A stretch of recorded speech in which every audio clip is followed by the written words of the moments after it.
missions? Specifically one with a huge more attack, perhaps? Paimon's just being enthusiastic. We're old friends now, she gets it. It's always a pleasure to see our two most avid adventurers again. Looking for the next challenge, I see. Actually, we do in fact have a rather urgent commission that is still open. Having read the details, however, I don't believe you can say the replacement actress. That does sound like a tricky situation. So basically they're looking for a volunteer? That's right. Our adventurers reached out to many actresses, but none of them were willing to take the job. There are only a few days left until the performance. If they can't find someone in time, they'll probably have to postpone the show. And delays tend to create all sorts of new problems. Got it. Oh, this one's a doozy. What do you think, Traveler? Any ideas?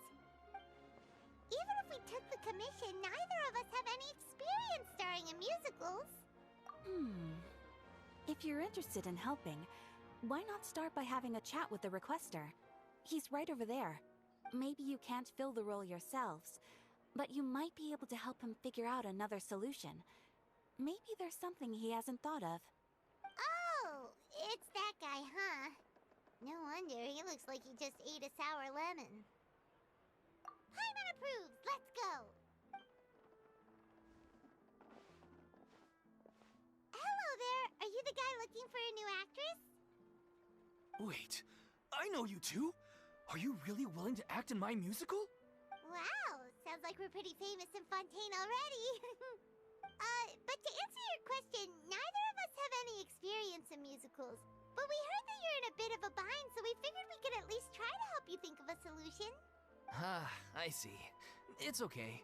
I knew that asking for a volunteer was a long shot. If we can't find someone to step in, we'll have no choice but to cancel the show. It would be such a shame. That's the thing. We're not some high-profile theater troupe, just a group of amateur enthusiasts. All our sets and props are very crude. We're grateful enough just to get an audience, never mind ticket fees. And unfortunately, it flared up again recently. It really drains all her energy, so she's in no state to perform. The show just won't be the same without her. But for everyone else's sake, I still hope we can find a way to hold the performance on schedule. Got it! We have a clearer picture now. Let's see if we can come up with any ideas. What if we sponsored the show? Traveler, Favor, and I can't promise that we'd ever be able to pay you back. Good point. If the actress just goes through the motions for the Mora, that's not exactly rescuing the show. We should find someone who will put on the best performance possible. Oh, wait! What about... you know who? That's how you know we're the best of partners. Anyway, she should have all the free time in the world right now. She's really good at performing, and she was once super popular with the crowd. Performing in a musical should be a piece of cake for her. Who are you thinking of? Sounds like someone famous. Her! You're... That was a joke, right? Nope. Paimon doesn't actually know if she's performed on stage before, but Paimon's pretty confident that she'd be really good at it.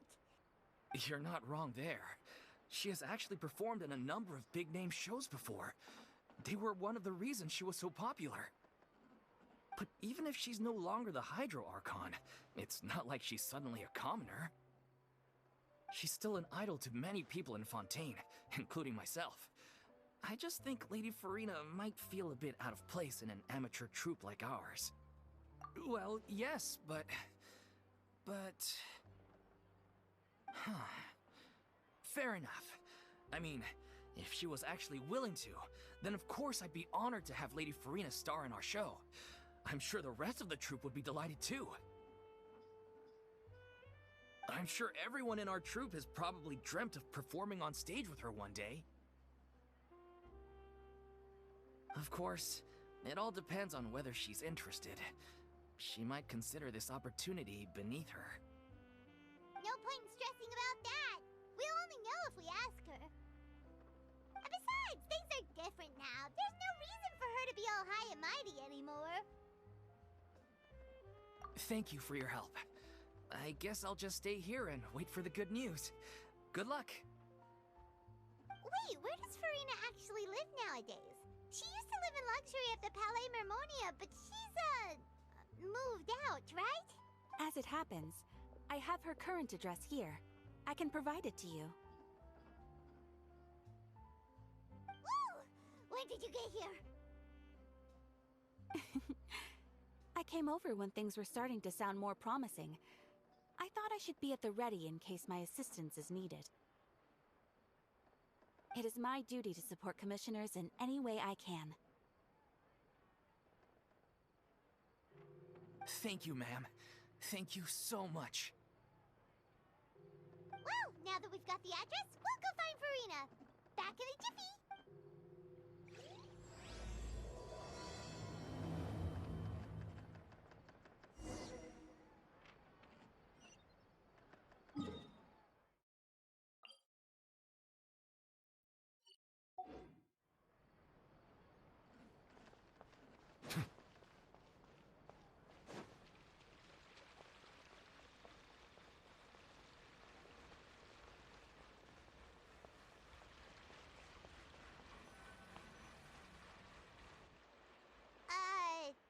Did Catherine really give us the right address? She lives here? Not that there's anything wrong with this place, it's just, a bit of a step down from the Palais Mermonia. You know, it's common courtesy to make sure the homeowner isn't in earshot when you're denigrating their abode. Ah! Okay, when did popping out of thin air become all the rage? First Catherine and now you? I was just out on a shopping trip. I ran out of macaroni, so I went to grab a few more bags. I used to have a much wider range of choices when it came to food, but now I'm finding that simple, traditional home cooking can be quite delicious too. Not at all. As long as you have different kinds of sauces in, you can have macaroni and tomato sauce one week, macaroni and bolognese the next. Oh, sounds like you're really struggling to cope. How rude! Questioning my cooking skills. The audacity! It's not like I have a very eventful life these days. Actually, I barely leave the house. So I don't see how it's unusual that my meals are a little simpler now too. Besides, I'm sure I could master dishes like la lettre faucilor or blubber profiteroles in no time, if I felt so inclined. Ah, there it is. You don't know how to cook. Not yet, maybe, but... Anyway, what are you even doing here? I do hope you didn't come here just to ogle at my fall from grace. Let me first be clear that I'm not taking guests at this time. So if you're just here to clown around, then please be on your way. Shoo! Sorry! We're sorry! Please don't be mad! Yeah, exactly! What the Traveler said! Paimon wasn't trying to make fun of you. Hang on a sec, you weren't exactly holding back either! My help? Well, maybe you're forgetting that I'm no longer the mighty Hydro Archon. I don't even have a vision, you know. Don't worry, it's nothing that serious. It's just very specific, and you're the one with the power to help! Oh? Well, if that's the case, then fine. I'll spare you the lecture about your attitude just now. So tell me, what specifically makes this matter so specific? Ah, I see. I knew you couldn't have come all this way just to amuse yourselves at my expense. After all, I was once the brightest star in all of Fontaine, well-versed in all the various performing arts. A mere musical is wheeze. But given the present circumstances, I'm afraid I must regretfully decline your casting request. How come? It sounds like this would be a breeze for you. To retire from the stage. Although I am no longer required to play the role of the Hydro Archon, the time I spent inhabiting that character has left an indelible mark on me. Centuries of pretending to be a different person changes you completely. I'm not the same person I once was. Of course, that can't be undone now. It's too late, and I have no intention of reinventing myself all over again. But at least I can say that I no longer desire to play any new roles. Paimon can understand, but this is just a one-off part to fill in for someone who's sick. Surely that's okay. Whether it's a one-off or not, it's a boundary that I've committed to no longer cross. If I make an exception to the rule now, I'm just leaving a back door for myself, which would be the same as not having a boundary in the first place. So great at maintaining relationships. Besides, anyone I've ever worked with, since I'm just an ordinary person now, they'll probably just laugh in my face if I go asking them for help. Look, I'm sorry, okay? I'm sorry I drew a line in the sand without thinking about every possible grain on the other side. Well, is there anything else we can do?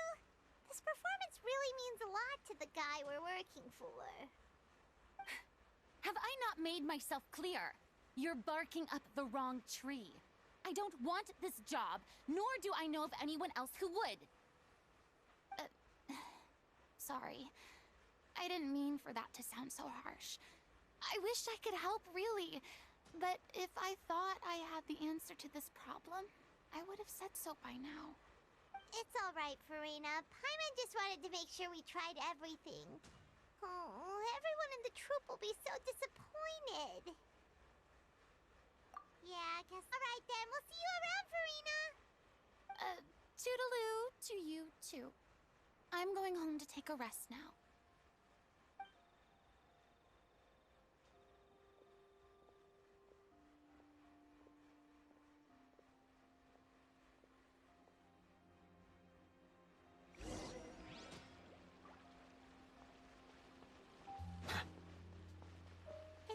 Bad, but we have to respect Furina's decision.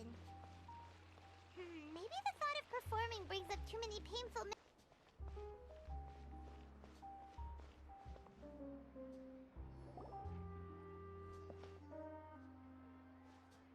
Huh? What's going on? Are they arguing? That's besides the point. I'll ask you again. Why did you start looking for a replacement without my consent? When did I tell you I'm going to take a step back? You didn't need to say it. We've known each other for how long now? We know the signs. But you never tell us about your illness, even when it's clearly flaring up. And that gives you the right to make a decision on my behalf? Shortly after you left, the troupe's lead actress came to the Adventurers Guild.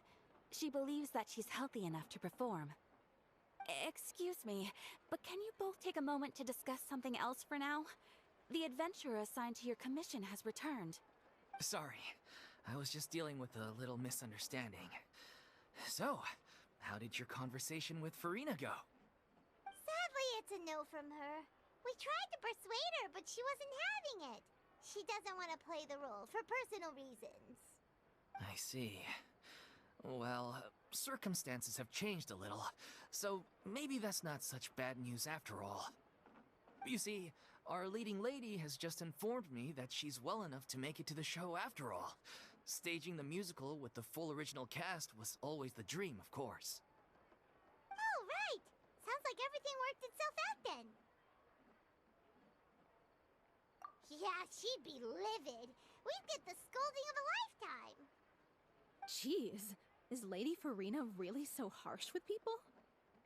Only joking, calm down. Guess we can consider this case closed now, huh? Despite the fact that we failed to complete the commission, we were still racking our brains for ideas on the way back here. Look, there's no point arguing with you about this anymore. You've made yourself very clear, so I'll stop looking for a replacement. This is the last chance we have, though. If your illness flares up again, there won't be time to find anyone to replace you. So, are you absolutely sure you'll be able to handle it? The whole team is putting everything they have into this final performance. We have to make sure it goes ahead. Yes, I'm completely confident. I've been taking a new medication from the doctor, and it's working brilliantly. I'll definitely be able to tough it out until the performance day. I share everyone's desire to commemorate all our years as a troupe with a proper farewell show. So, the last thing I want is to be left out. Every one of us thinks of this troupe as their home, myself included. You're right. I'm sorry. I let myself get too worried about the show. I should have asked for your permission first. All's well that ends well. Sounds like the show will go on. Sure.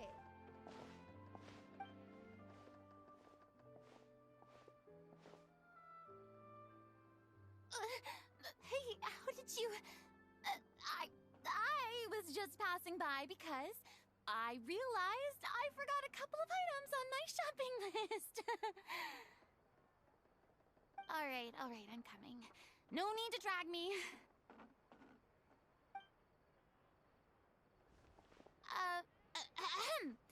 Hello, one and all. I couldn't help but overhear your conversation just now. Furina? Didn't you say you were gonna take a rest at home? What are you doing here?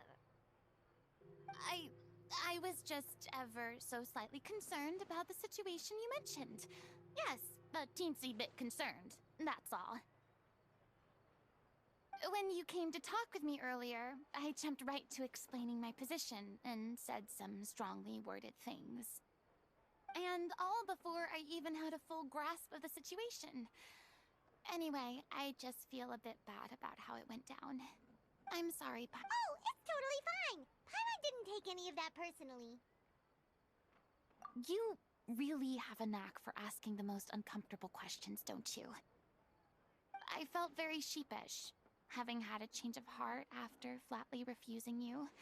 And then, to make matters worse, you caught me. But in any case, it sounds like the issue has already been resolved. Yeah. When they said they were gonna ask for your help, I almost had a heart attack. I mean, how could we be worthy of having Lady Furina star in our show? There's no need to think like that. And no need to keep addressing me as Lady. Just Furina is fine.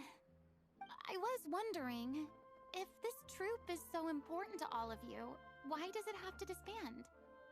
If the difficulties are purely financial, then there must be a solution. You could put the shows on pause while you look for a sponsor, for instance. Everyone seems so devoted to the troupe.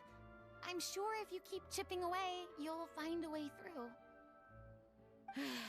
We all want to believe that, but some things are just beyond our control.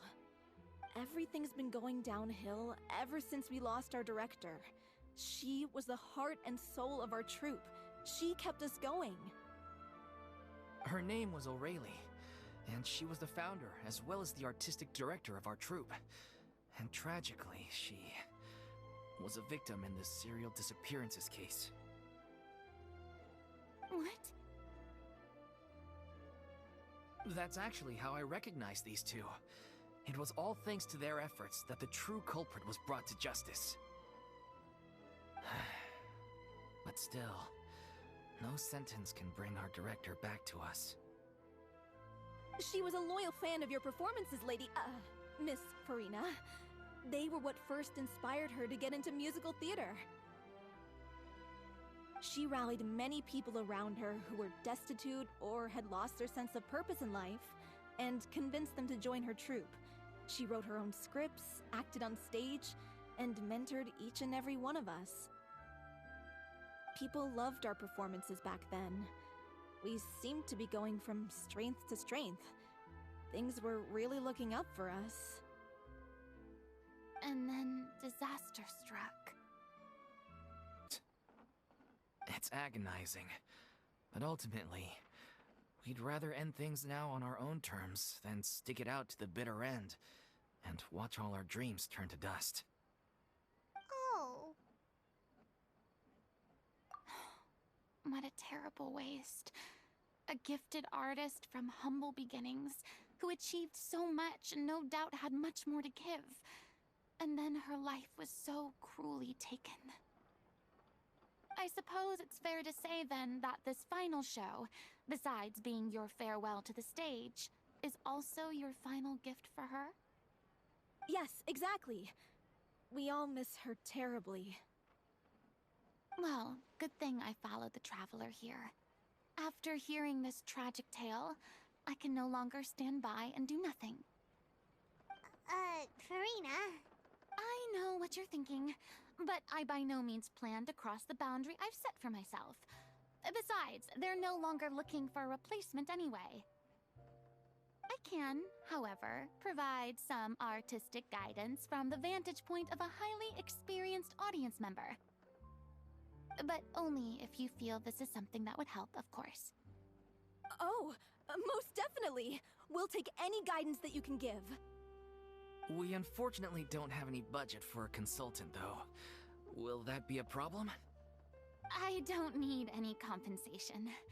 All I'd ask in return, if you're willing, is that you tell me some more about the life and work of your late director. Something I've begun to realize since my departure from the Opera Epiclese is that there's a lot you don't see when you observe everything from on high. The law only judges criminal behavior and does not weigh human emotion. The court's verdict can settle the question of criminal liability, but what about all the unresolved emotions of the parties involved? What happens to them? An interesting answer. But if you ask me, I think all emotion shall ultimately return home to the heart and slowly settle with the passage of time. Take, par exemple, how this troupe pines for their late director. Things such as this I have never witnessed before, and so I should like to observe, perchance to understand. Huh. Still a fan of your old dramatic monologues then, huh? You just want to get back in on the action, don't you? No. This is a completely different situation. Pearls before... Come on, take a break from adventuring to listen to a story. Thank you all so much. Our director was a huge fan of Miss Furina's performances, as of course we all are. All right, follow me. We'll go to our usual practice space. Please excuse the size. It's a little on the smaller side.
Lady Furina?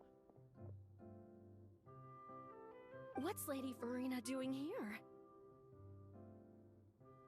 Hello all. Allow me to explain. As of today, Miss Furina will be supporting our production of The Little Oceanid in the role of artistic consultant. These two over here are the ones that made it possible. They kindly reached out to Miss Furina on our behalf. I'm sure they need no introduction. You bet! That was the trial of the century!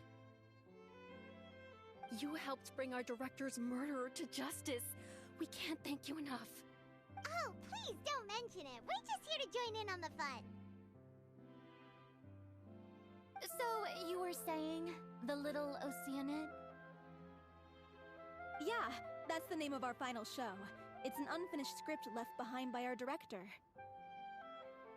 One of our greatest regrets is that she never got to complete it. So, if we can bring it to the stage and make it a successful show, we can all take some solace in that. Wait, but if it's not finished, then... Yeah, we've been battling issues on every front, trying to realize this dream. Anyway, let me give you a quick summary of what the story's all about. The protagonist of the story is a young Oceanid who transforms herself into human form, despite the protests of her family. She longed to live just like any other human, and sure enough, she found friendship and even love. Everything seemed perfect. But one day, her true identity was exposed, and her world came crashing down around her. So far, so good. A classic tale. What happened after that? That's one of the issues we've been trying to deal with. Unfortunately, this was as far as the director got with her script. We need a proper ending so we can bring this musical to the stage. But people have different opinions on which direction to take it in. We still haven't decided between a happy ending or a true-to-life tragedy. By true to life, you mean the director's sudden disappearance? Yeah, like they say, truth is stranger than fiction. But then there's the question of whether we really want to use the stage to pass our raw pain onto the audience. Exactly. A lot of the time, people come to watch a show just hoping for some light entertainment. We have to consider their emotional stake in this, not just our own. And one last thing.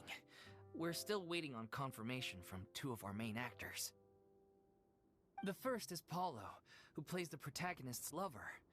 He's locked himself away to focus on writing an ending for the script, but the deadline's passed and we still haven't heard from him. The other is Villemont, who plays the main antagonist. He took the director's death pretty hard. Hasn't set foot in the city since. He did write to us, promising that he'll be there for the final performance, but we haven't seen or heard from him since. So we're not really sure what to make of that. Huh.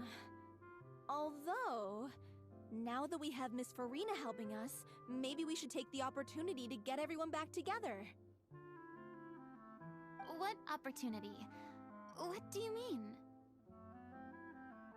But your name has always been like a rallying cry for us. Our director was constantly singing your praises. All of us look up to you as a role model. Oh, stop! You're making me all flustered. Although, not in a bad way.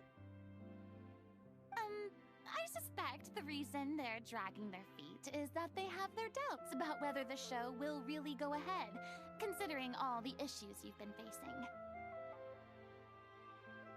But one by one, all the obstacles are being removed. Now is the time to rally the troops. Makes sense. Okay, priority number 1, let's check in with Paulo and see where he's at with the ending. He went back to Poisson a few days ago, said that staying in a friend's home might help him to relax and escape the feeling of isolation. I thought the last thing his friend would want right now would be to take visitors, given that Poisson was flooded not too long ago. It's the opposite. A friend in need and all that. Yeah, maybe he could use some company. Poisson? Nothing. I suppose my presence will be indispensable if we are to restore his faith in the show. So, allons-y. To Poisson!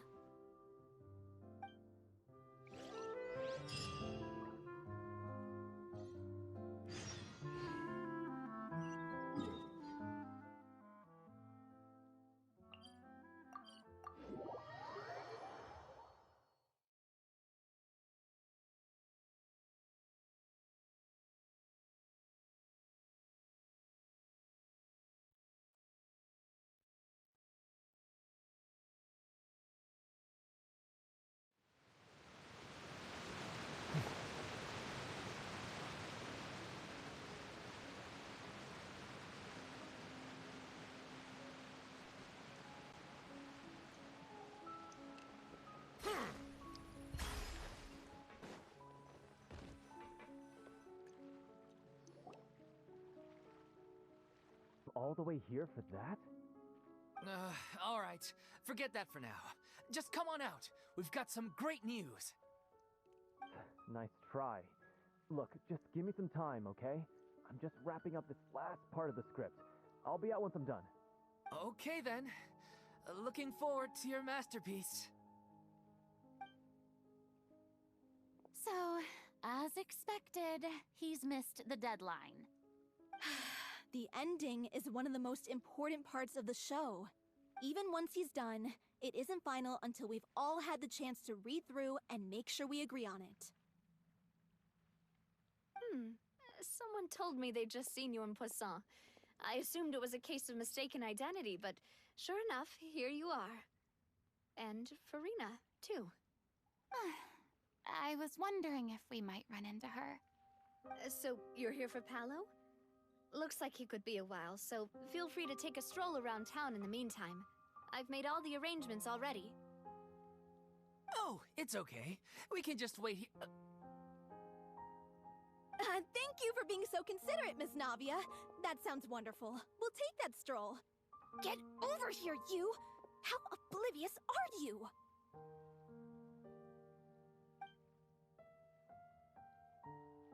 How are things in Poisson now?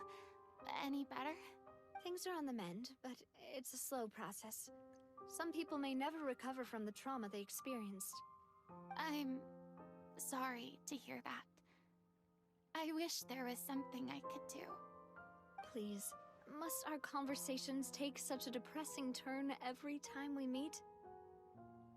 We all have painful memory. Thought you should probably know that not everyone here is ready to forgive and forget after the Hydro Archon's inaction in the face of catastrophe.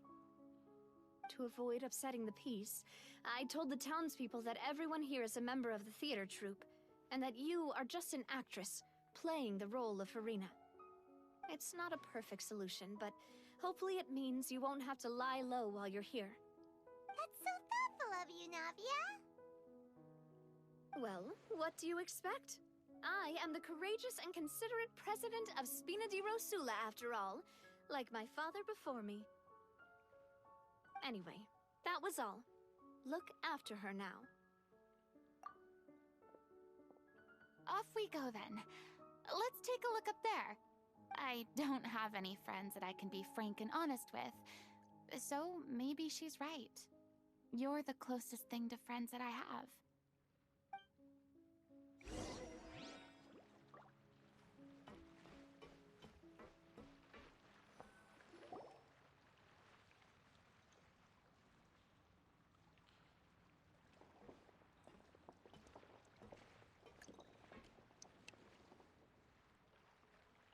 I'm so grateful that Miss Navia was so understanding.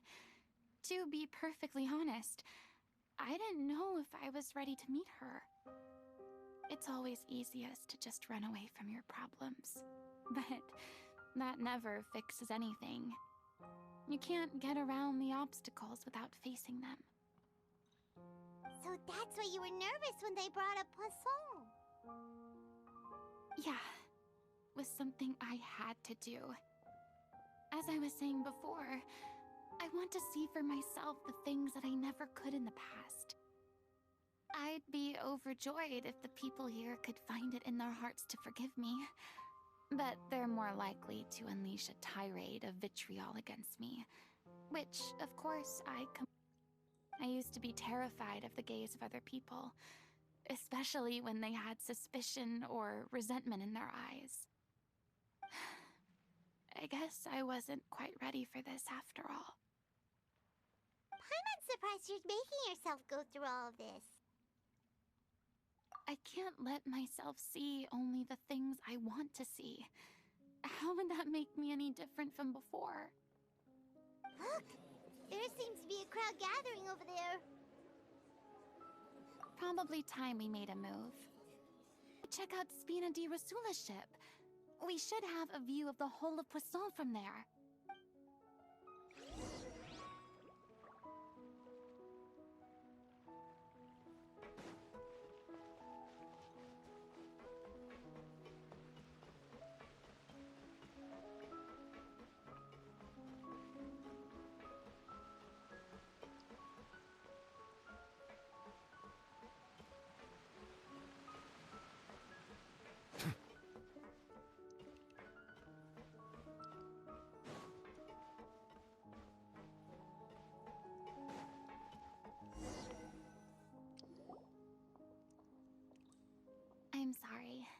You probably just wanted a relaxing stroll, and here I am dumping all this heavy stuff on you.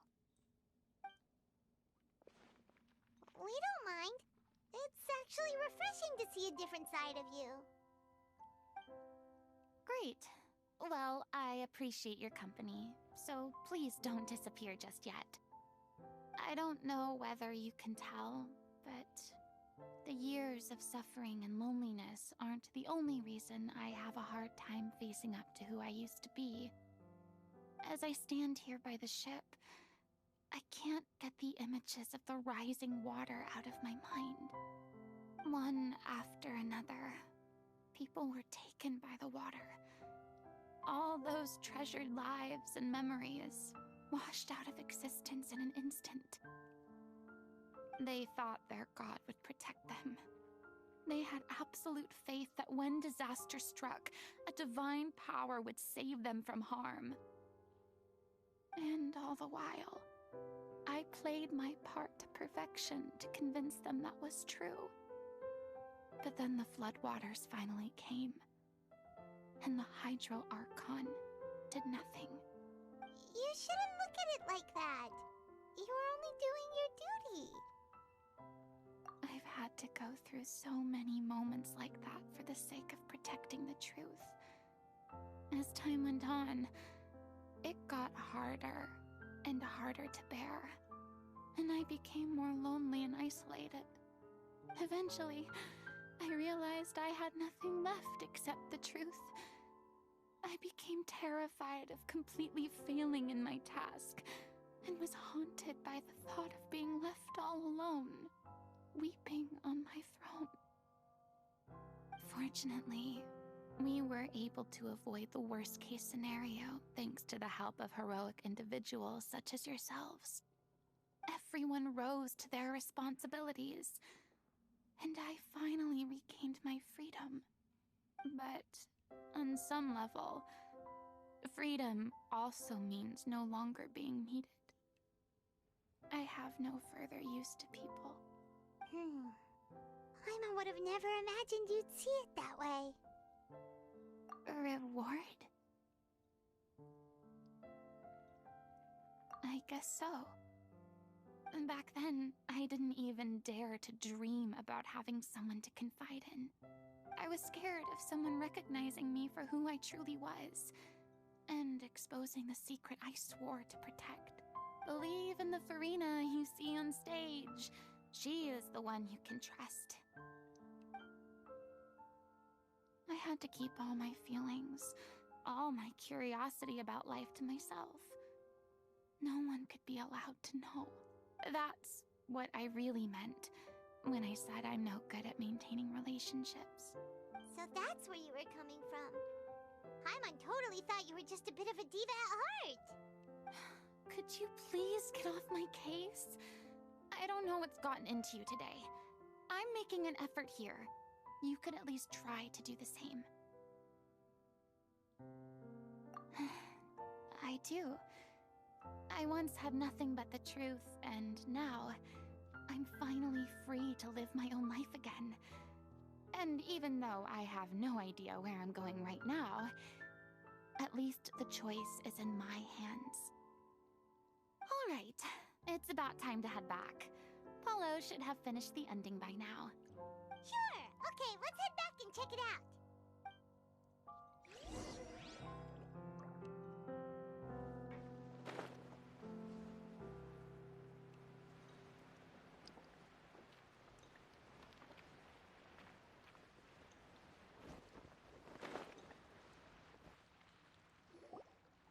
Didn't you say you needed to watch what you eat? You're supposed to be cutting down on fried foods, not wolfing down copious quantities of fish and chips, you know? Come on. It's not every day we get to dine at Spina di Rosula's expense. Can you believe how generous she is? I'm not about to pass on free food. Anyway, my character doesn't need to be slim and good-looking. That's your job. Are you kidding me right now? It's not your character's health I'm worried about, it's yours. I've spent my whole life battling the effects of ill health, and it kills me to watch you willingly ruin yours by filling yourself up with junk all the time. Oh no. Looks like they're arguing again. We're back! Could you maybe put your differences aside for a moment? Ah, you're back. We've been enjoying Spina di Rosula's VIP treatment in your stead. Paulo's nearly done. We shouldn't have to wait too much longer. Great! So you were discussing your characters, right? We heard she's playing the Oceanid who turns into a human girl. What about you? Me? He was originally supposed to take the form of a crane, but he outgrew that role. Well, the costume at least. So now he's playing the boar instead. Sorry. The boar's not a bad character, actually. He's the one who raises the little Oceanid, yes? That's right. He has some pretty memorable lines, too. Like when he imparts some solemn words of wisdom to the little Oceanid. If you become human, you can reveal your secret to no one. You will face suffering and loneliness. Is this truly what you want? Wait, that sounds kind of familiar. It's the most important line in the whole script. I think it's a symbolic statement about our director's life and legacy. She kept quiet about all the trials and tribulations she faced in running our troupe, allowing us to devote ourselves fully to performing. It was only after she was gone that we realized how tough her job really was. You mentioned earlier that the troupe is like your home. Yeah. I was born with an incurable illness, and once my family found out it couldn't be treated, they decided they didn't want me anymore. I spent some years taking whatever work I could find and trying to manage my illness with various medicines. But whenever I had a bad flare-up, I'd be lying in an alleyway for days at a time. It was like that until the director found me one day. She told me I had a great voice and asked if I was interested in studying singing from her. I said yes. She took me under her wing, taught me to both sing and act, helped me find Mora for my meds, took care of me when my condition decided to flare up. I know it was all a huge burden on her. She sounds like a really incredible person. She really was. She gave everything she had to her troupe and the people in it. All of us were so proud to call her our director. I was a lost child too when she found me. As the child of a murderer, my parents weren't around when I was little, so I got sent to an orphanage. The other kids were always picking fights with me. They'd say things like, "Come on, you must be pretty tough if you're the son of a murderer." It was just to taunt me, though. I was an easy target, and they knew it. One day, I got beaten up so bad that I just couldn't take it anymore, so I ran away. I lost all faith in humanity by that point. Thought the whole world was out to get me. Let me guess. Fortunately, the next person you ran into was the director. Yeah. For the first time in my life, I was somewhere I felt safe. And I promised myself I'd stay here until the day the group parted ways. The day you hoped would never come. How times change. Oh, you're finally done? Get your butt over here. There's someone I need to introduce you to. This is our new artistic consultant, Miss Furina. Furina? The Furina? Oh my god, how did you manage to wrangle that? Please, the honor is all mine. I was profoundly moved to hear about your troupe and your wonderful director. I just wanted to do something to help. Same here. Even so, this is just... Oh, wow. I'm sorry. I'll try to calm down. Now, where was I? Ah, yes, the script, of course. Let me give you a rundown of how the story unfolds in my version of the script. I'm sure you're already familiar with the beginning of the story. A little Oceanid decides she wants to become a human, against the wishes of her family. She finds love and friendship in the bustling city. But then, disaster strikes. The people start to notice that all the fresh water in the surrounding area is slowly disappearing. The soil is becoming arid, plants and flowers are withering, and the people begin to panic. The little Oceanid, Cleo, and her lover decide to do something about it and investigate the truth of the matter together. In the end, they discover that all the waste and pollution created by humans over the years has caused the freshwater to flee the land, as if driven by a consciousness of its own. Consciousness? You mean the water is sentient? Water as a conscious entity. There's actually quite a few stories that explore this theme. Since the little Oceanid is a water spirit, she immediately understands how the water is feeling. She then tells her lover about her true identity, as well as the truth behind the crisis. Her lover accepts her for who she is, and works with her to find a way to bring the water back. However, unbeknownst to them, there were some people eavesdropping when she revealed her secret. The little Oceanid is accused of being directly responsible for driving the water away, and faces the greatest dilemma of her life. And then? In the end, she makes the brave decision to sacrifice herself to save her lover, and the rest of humanity. Huh? But didn't they all treat Cleo like a villain? Why would she want to save them after that? Well, she mainly wanted to save her lover, plus everyone who'd stood up for her. Through her love for her human partner, she was able to find an even greater love, one that extended to all of humanity. Surely the biggest strength of Cleo's character. There's actually something else that bothers me. You know the protagonist is supposed to represent the director, right? And she never had the chance to become a hero in our world. If we're serious about dedicating this show to her memory, we should make the ending as true to life as possible. What about if the little Oceanid is hounded to death by people who hate her, her lover makes sure her secret never gets out, and humanity continues down the path to extinction? That sounds like too cruel of an ending to me. And perhaps a little irresponsible to present to the audience. That ending would be a perfect mirror to Director Aureli's death, both arbitrary and meaningless. On the day when she went missing, Director Aureli had instructed us all, somewhat out of the blue, to leave the court of Fontaine and wait for her outside the city. We waited and waited at the rendezvous point, but she never came. By the time we returned to the city, she disappeared without a trace. We looked for her. The Gardamex looked for her, but she was nowhere to be found. Increasingly, all the signs seemed to point to her being the latest victim in the serial disappearances case. The director was the kindest soul in the world, yet she was senselessly sacrificed for the sake of a so-called experiment by someone who had nothing to do with her at all. But doesn't the way she suddenly told you to leave the city suggest that maybe she had some sense of what was about to happen? It almost seems as if she was moving you to safety. I've been trying to follow— Villemont? The one who's playing the role of the villain? Yeah. He's been overwhelmed by grief. I think the director's death hit him hardest of all. Grief? Guilt, more like. Also, I have a hard time imagining that anyone took it harder than me.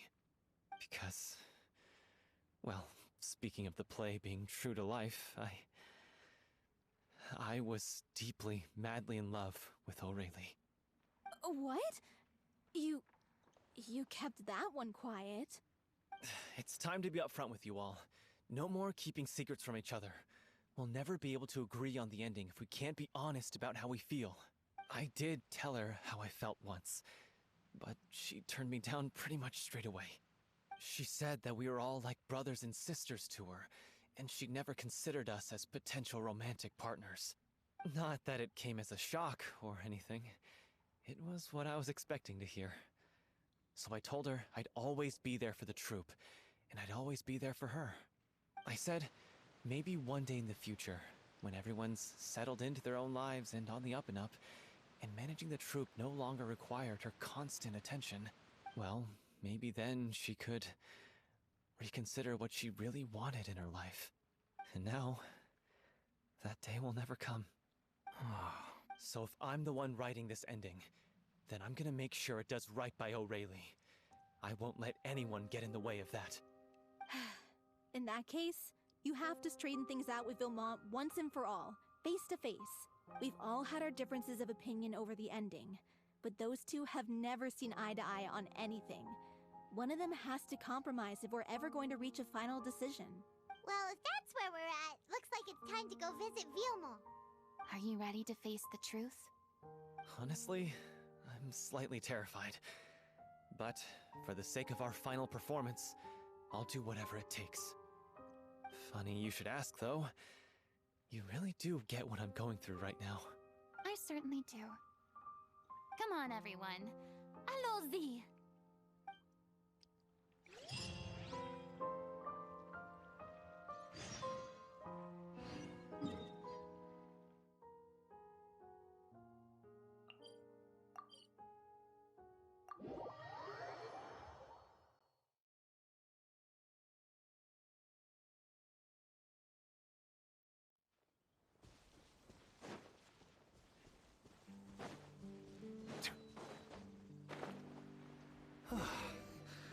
This is tough going. Delphi, are you sure you can manage in your condition?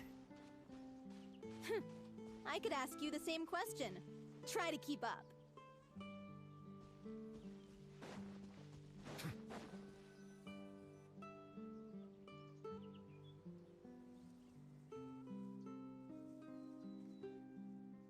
Ugh, as if this journey wasn't tough enough already without a roadblock. Don't worry. We should all be fine with the traveler here. We don't need to take a detour. Wait, why are you all looking at me? You're not seriously expecting me to fight, are you? We're just curious, that's all. I don't think anyone's ever seen Furina in a fight before. Yeah, but don't you remember why? The Hydro Archon willingly gave up all her power so it could be converted into Indemnitium. Miss Furina said so herself. Precisely! And I'm not even the Hydro Archon anymore, so all my power is gone anyway. As much as it pains me, unfortunately, I should just stay put. I'm more like a damsel in distress more than anything. That sounded so smug. Ugh, secondhand embarrassment is unbearable. C'est la vie, indeed. Alas, I am forced to watch on helplessly as a more brave and seasoned adventurer than I swoops in to save the day. Aww, too bad. I was so pumped to feast my eyes on fight mode Furina. Sorry to leave all the heavy lifting to you. Don't worry, piece of cake.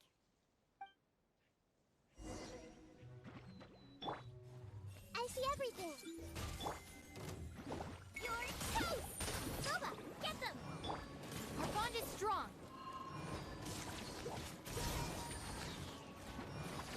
Silence! Let the mighty be humbled!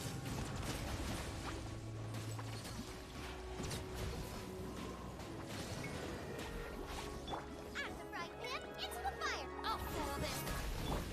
Hey! Bravo! Good show! You certainly live up to your reputation. Yeah, thank you. Anyway, the path is cleared now, so onwards and upwards.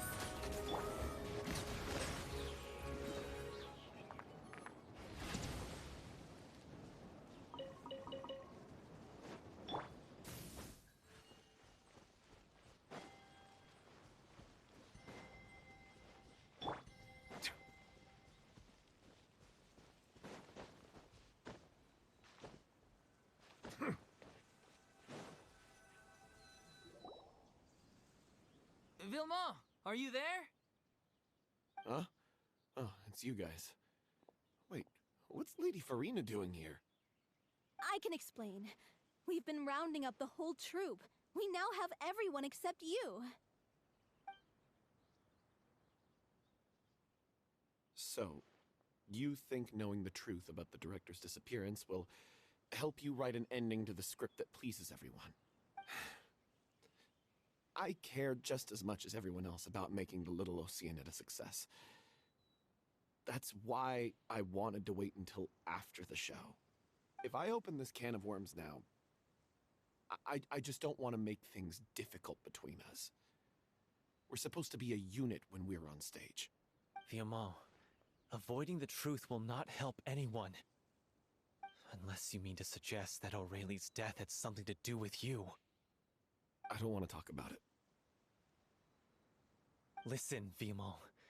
I used to think that my love for Aurelie was a point of shame. I never brought it up to anyone.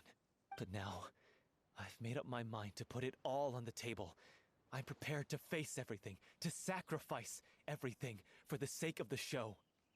The little Oceanid cannot be complete unless we do justice to Aurelie on an emotional level. This is why people think of you as not being the smart one.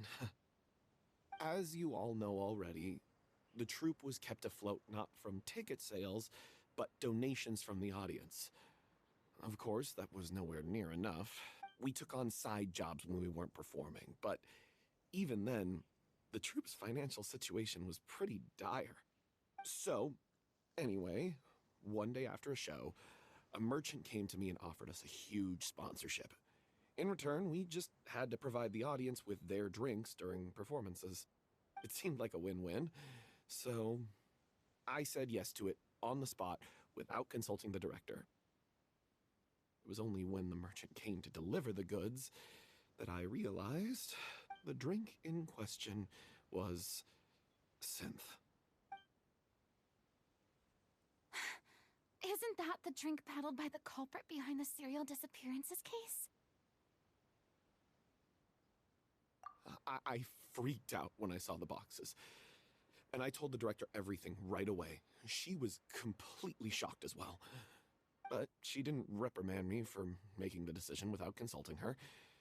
Instead, she contacted the merchant and stated that the troupe could not agree to this collaboration. The merchant was furious, berated us for going back on our word, and threatened to sue us for damages. The amount was astronomical. There was no way we'd be able to pay. And then? I was going to sort it on my own, but the director stopped me. She said that this was an issue for the whole troupe and it wasn't my fault. But things only got worse from there. The synth merchant just wouldn't let up, and then suddenly the director told us all to leave the city one day. I knew then that things must have reached a boiling point. I admit this whole thing was my mistake.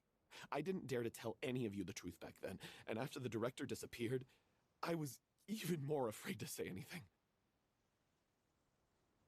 Yeah, I got Aurelie killed. There, I said it. Happy now? Hey, don't say that. You traitor! You knew Aurelie was in danger. Why in God's name didn't you tell us? What do you mean, you were afraid? This was a life and death situation. We could have saved her! How could you be so stupid? Please, try not to get too worked up. Yeah, listen to him. You need to stay calm. Stay calm? How can I stay calm? This guy got Aurelie murdered. She was the love of my life. And he has the gall to try and high-road us, claiming that he kept his mouth shut for the sake of the show. How about taking some responsibility for what he's done? All I can say is I'm sorry. Truly.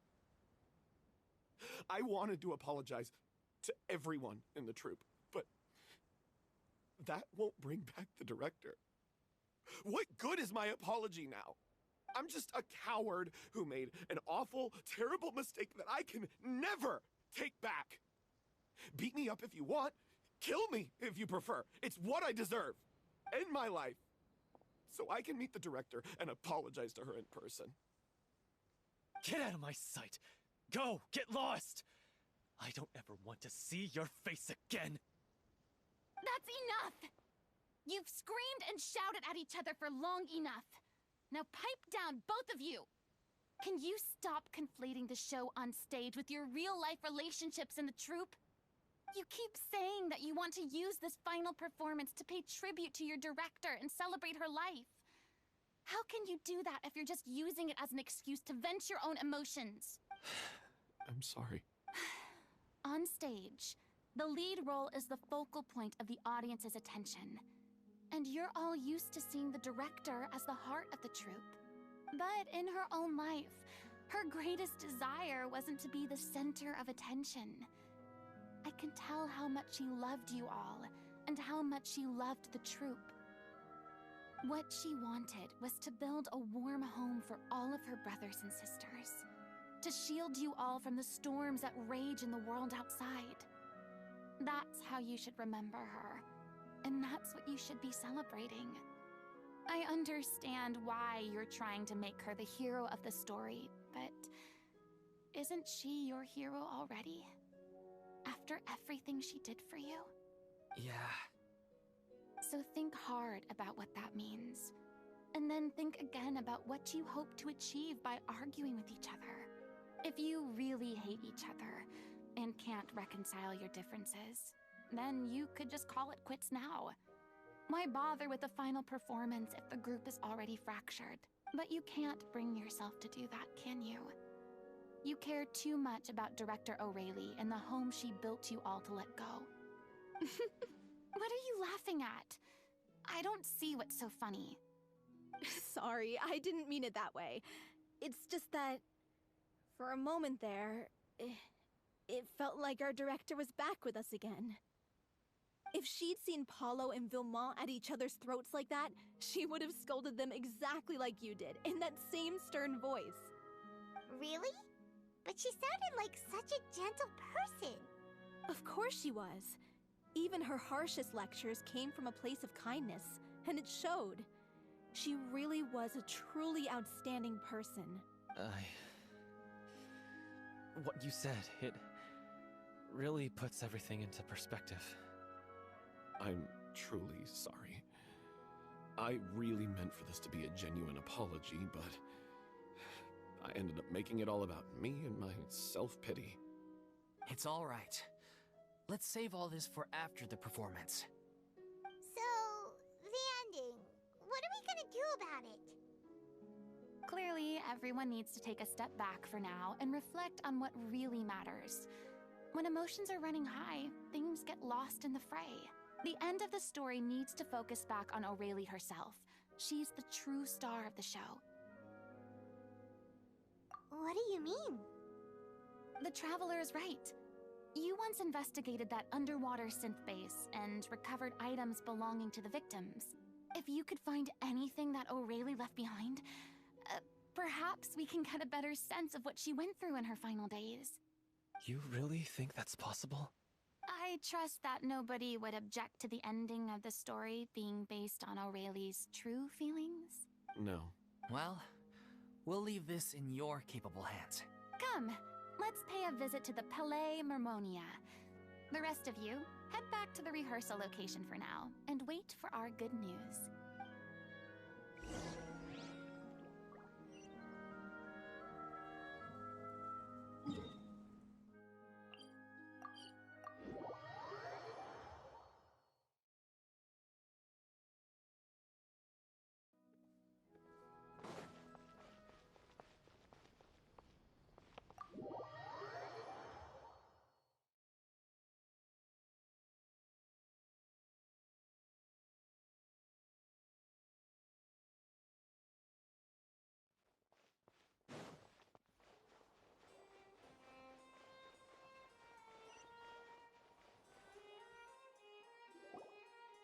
You want to review some recovered items connected to victims of the serial disappearances case? But, that case has been closed for quite a while now. Still, since you were the ones who discovered and submitted the evidence in the first place, you don't actually have to submit an application. Okay, please hold on. I'll have someone dig them out.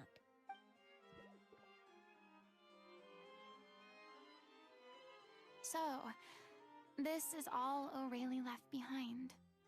Just whatever she was carrying on her person and this tattered old notebook. Hey! It's full of script lines! And sketches too! Looks like they show where the different props should be placed on stage. Let me take a look. Maybe there's something in here from after she was kidnapped. Aha! I found something. To whoever discovers this diary. Let's see. Looks like she kept a detailed record of her captor's actions.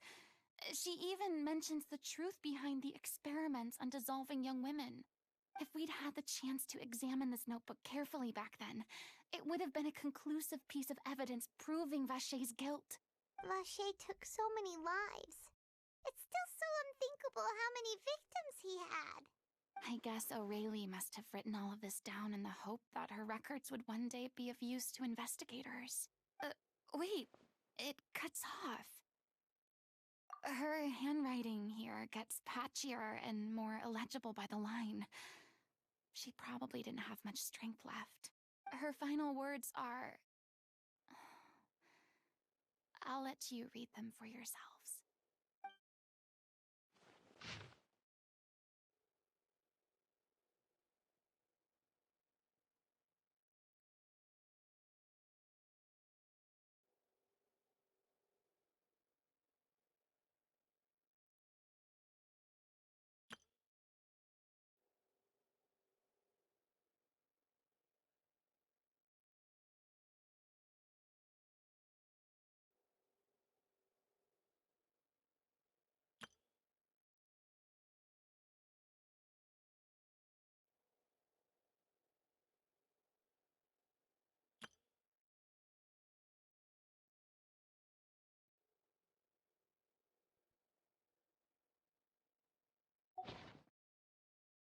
She was so terrified.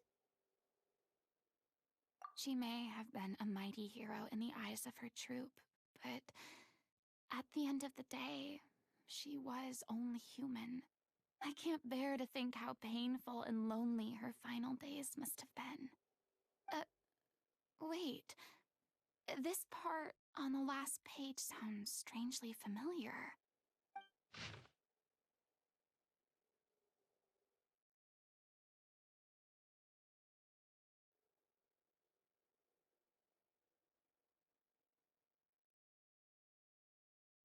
If you become human, you can reveal your secret to no one. You will face suffering and loneliness. Is this still what you want? Isn't that the most important line in the Little Oceanid? Because I am an older sister to them. Oh! So she didn't regret her decision. Even as she sat in silence, waiting for death to come. I'm sure this is what the troop would have hoped to hear as well.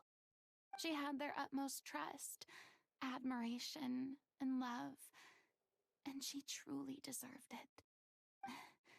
Let's go. It's time for them to learn Director Aurelie's final thoughts.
She deserves a hero's farewell.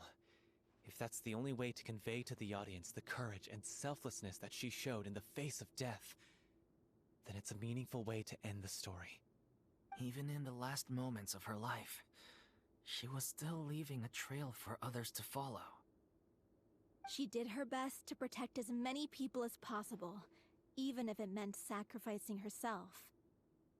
We know what choice our little Oceanid would have made now. I don't think any more discussion is necessary. Well, Vilmont, if we put the past aside for now, do you think you can bring yourself to go ahead with the show? I will channel all my regret and put it into my performance, to make this a show worthy of our director.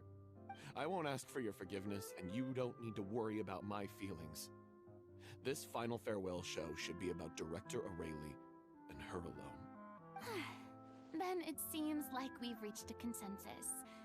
I have a feeling that this will turn out to be the most mesmerizing performance of your lives. Really? How can you be so sure when you've never even seen them perform before? Don't underestimate my experience.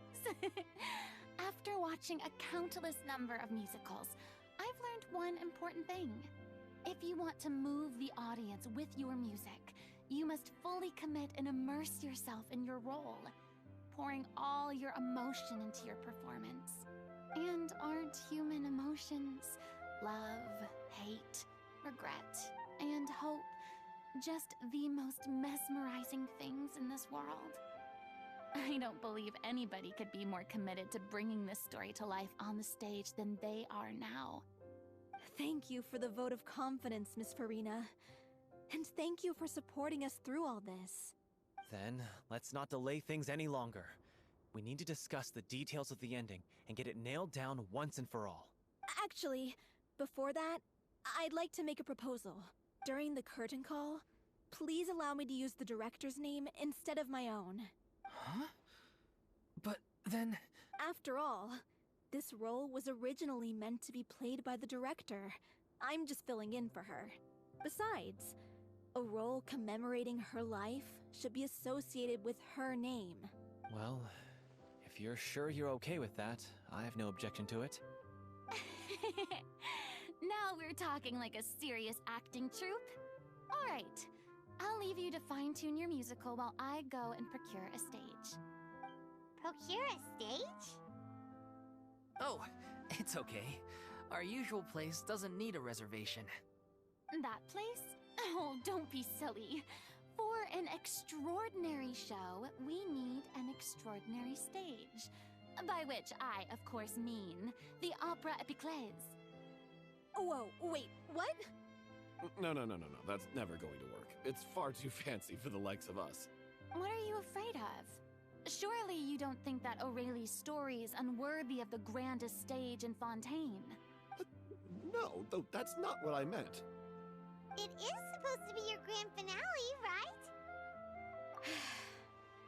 I have no problem with it then. How about the rest of you?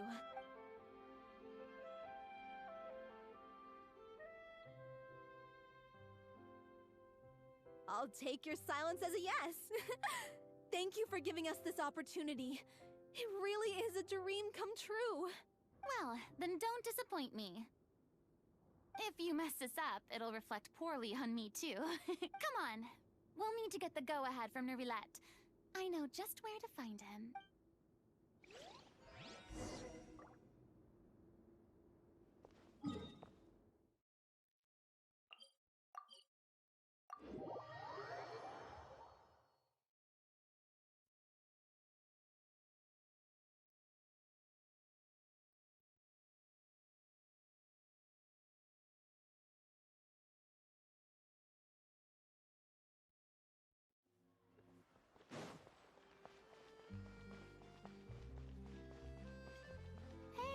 Look at that! Looks like I guessed right. You were just guessing?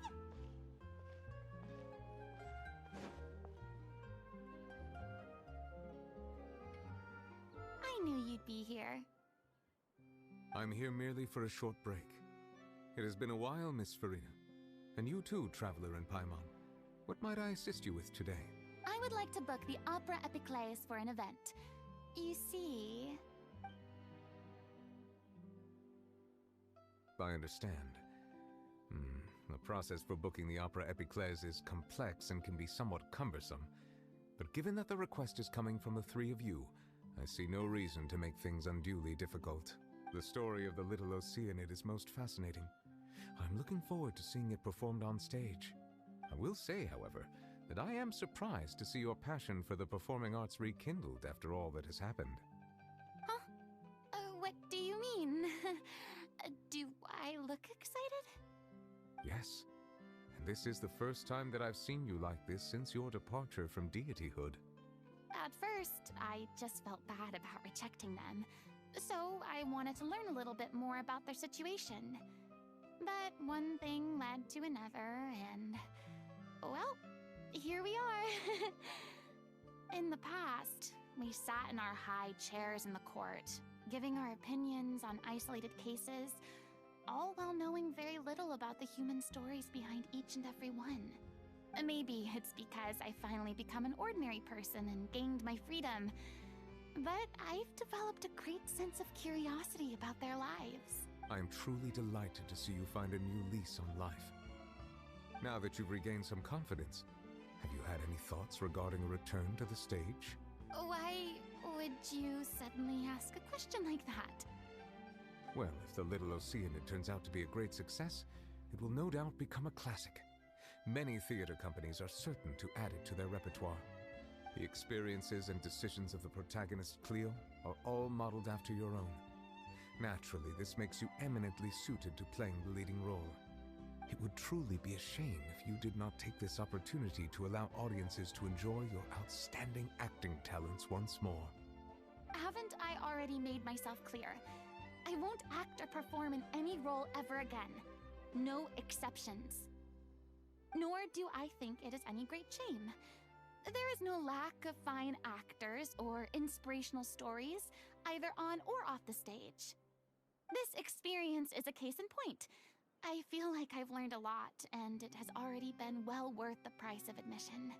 I must admit, though, I'm a little envious. They're quite fortunate to be able to bid farewell to their past in such a magnificent manner. I see. Well, I'm glad to learn that you have found a role to play that you enjoy, be it on the stage or not. I sincerely hope the show will serve as the grandest of finales. I will have my staff book the date and mail the relevant paperwork to the troupe once the details are confirmed. Thanks, Nervalet. You are very welcome.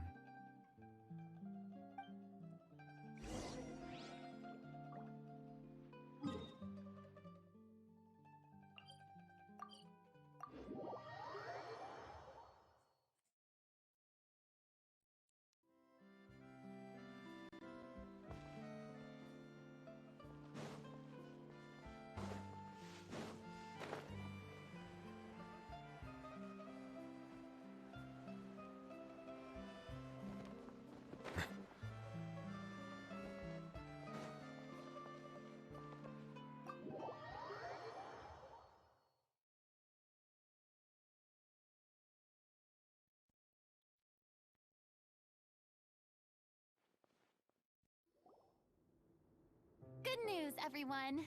It's done. The Opera Epiclese is booked.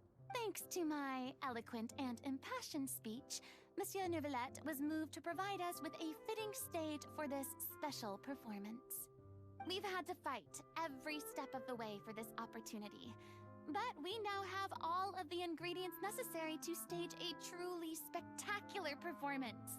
A touching story, a magnificent venue, and last but not least, a passionate and dedicated cast. Now, let's work together and make this show the best it can be. This is truly wonderful. The sooner we can finalize the ending, the more time we'll have to rehearse. Fiumon and I just went over some parts of the script and tweaked a few things.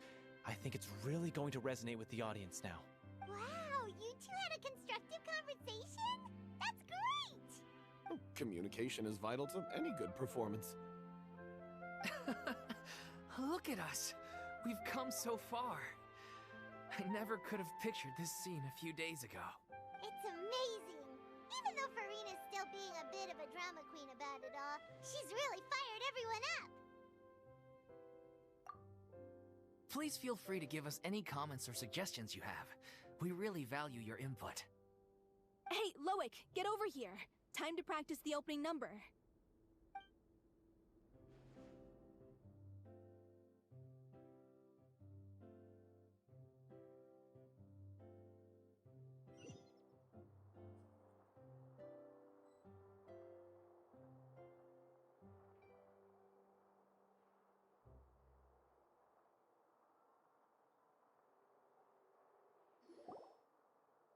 Cursed Cleo. She stole the waters of life from us. She's a fraud, and she must pay for her crimes. This has nothing to do with her. The ignorance and hatred of our people is to blame. How can we hope to win back the water's favor if we don't change our ways? This guy could be useful. Take him hostage. If Cleo wants him back, she'll have to show herself. Leave this place, O little Oceanid, and never, ever look back!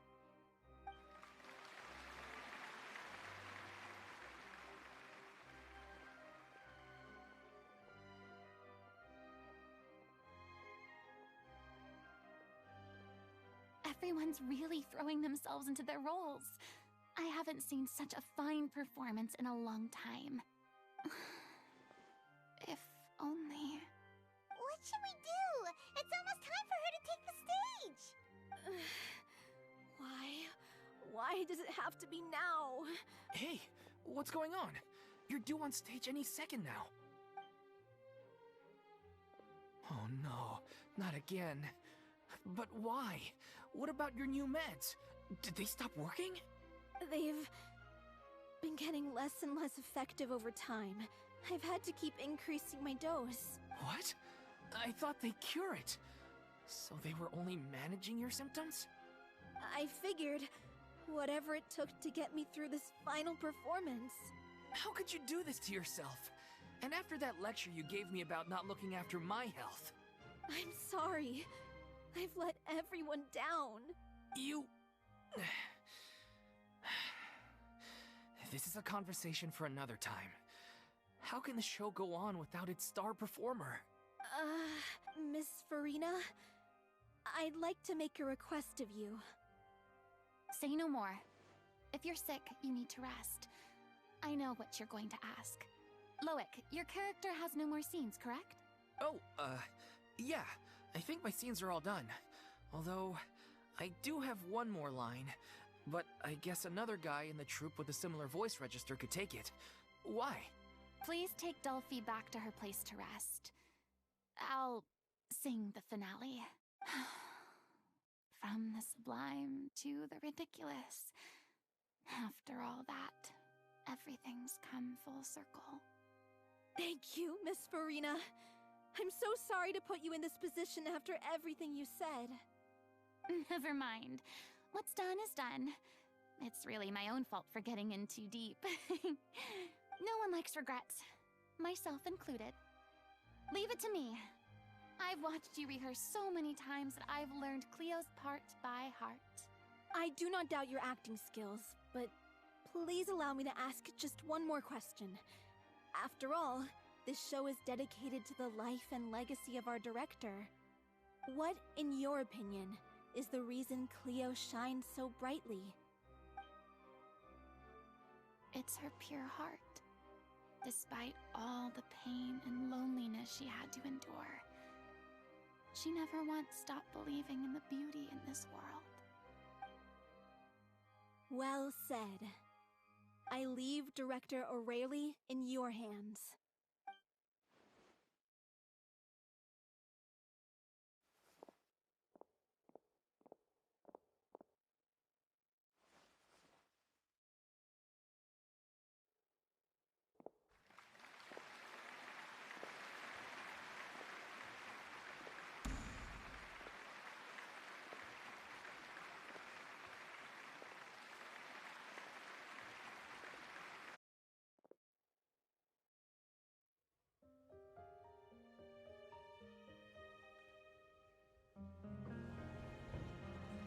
Is she here yet? Must she get here? She's not coming! You're wrong. She's here.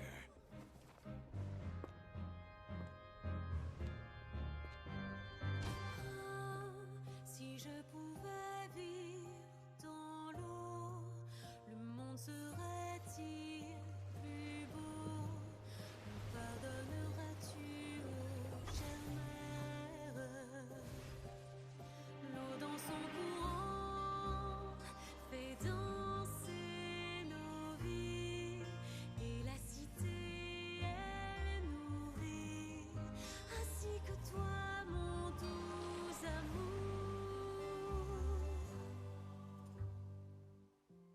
about your wish? My wish.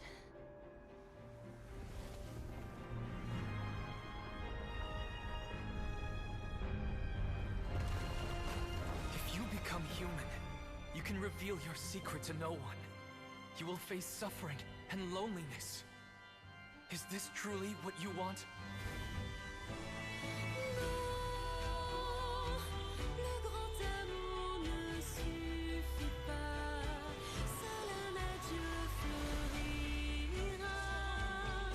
C'est notre histoire de vie, douce et amère. Moi, je serai toujours là, à voir le monde et sa beauté, et ça ne changera jamais, jamais.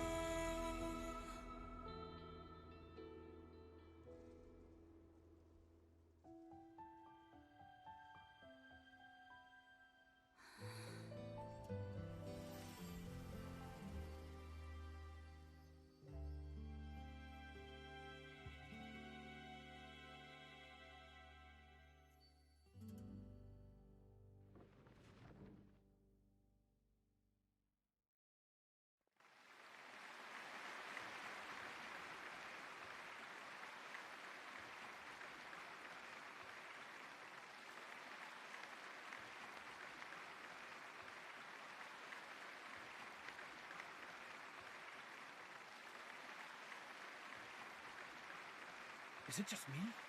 Or was that Lady Furina on the stage just now? She hasn't been seen for a while now, and she just appears out of nowhere? Gotta say, though, her acting skills are as superb as ever. The little Oceanid, Cleo, played by Aurélie Fumont.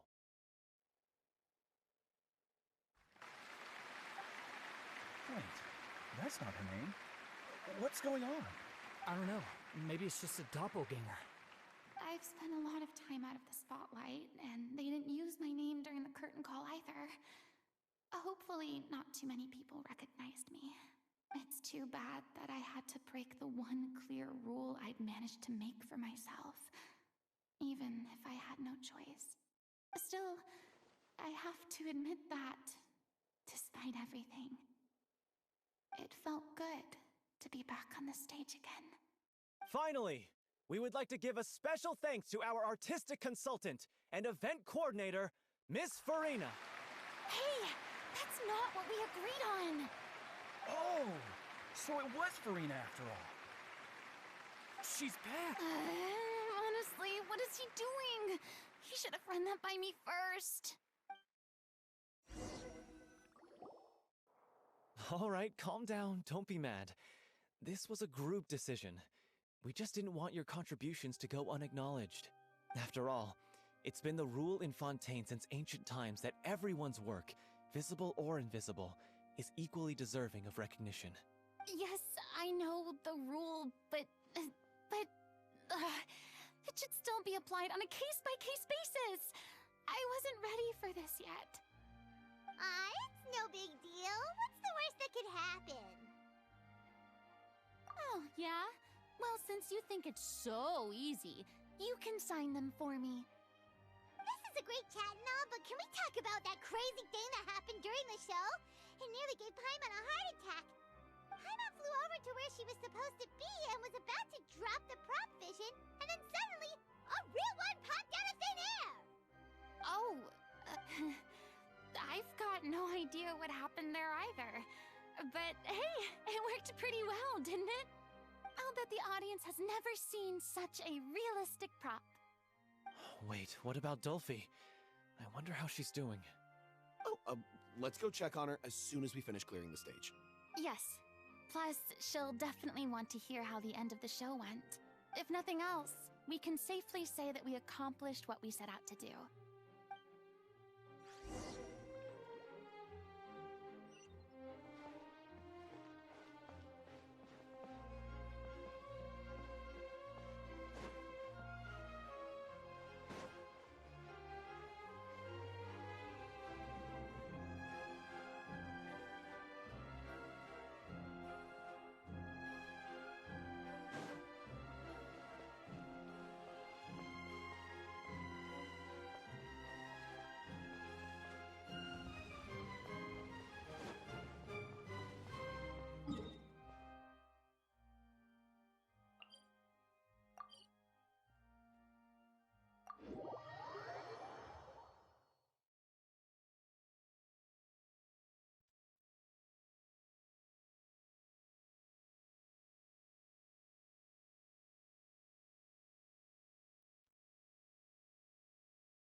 you're back.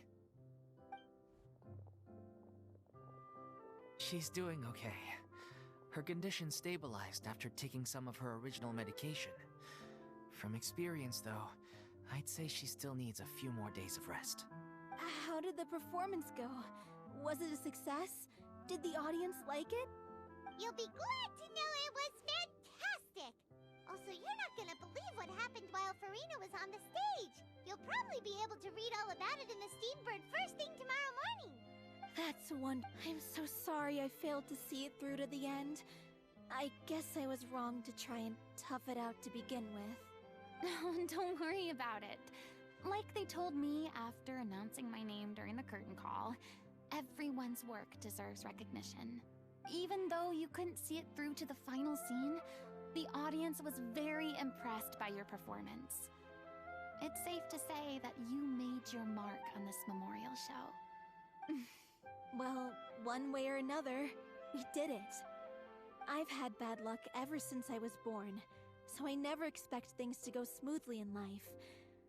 I'm just happy to know that we went out on a high note. That's all that matters. Blaming your bad luck again, are we? Maybe if you didn't push yourself past your limits so much, your illness wouldn't be flaring up all the time. Oh, don't you start. I don't have the energy to argue with you right now. Aw, you two clearly care a lot about each other. I don't know what you're talking about. You mean we never stop arguing with each other?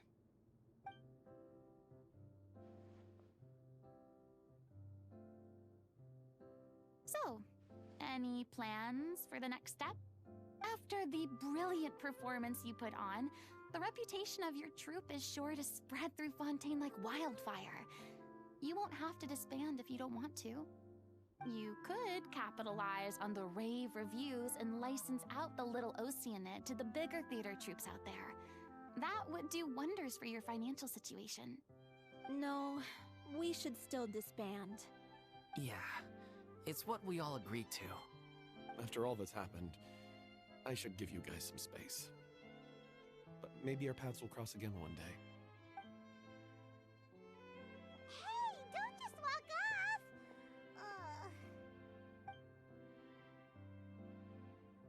I still want to keep performing, so I might join another troupe.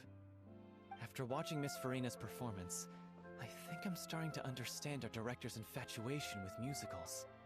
You should do it. It suits you. I'd originally hoped to keep performing too, but I don't know if my health will allow me to. Oh, so now you finally got your priorities in order. I guess I'll hold off until you've properly recovered as well. What about you, Miss Furina? Any future plans? Well, frankly, I think a return to obscurity is no longer an option for me. I'm sure a slew of consultancy requests will hound me wherever I go, until I finally acquiesce. You rather sealed my fate there with your special thanks at the end of the show. Sorry. It's quite all right. No need to apologize. What I meant to say is that this whole experience has shown me that perhaps I'm not as averse to a return to the stage as I'd previously imagined. Maybe Nervilette was right. Maybe Cleo is the right role for me. I still don't wish to pretend to be someone else, but I do have a desire to express myself. So, maybe the show will go on for me after all. Yeah. There was once a time when I was an actress in a masquerade, seeking only to hide the truth. But from now on, I want to spend my time learning real stories about real people and how they touch the lives of others around them. I want to watch them blossom and wither, see them refined on the page, retold on the stage, and remembered long into the future. I'm sure this is what captivated Director O'Reilly as well. Sounds like you're ready to stop running from your true calling. The more you get out into the world, the more you'll discover what a fascinating place it is. Then it's a deal. If a vision is a gift from the gods, then I should do my best to honor it.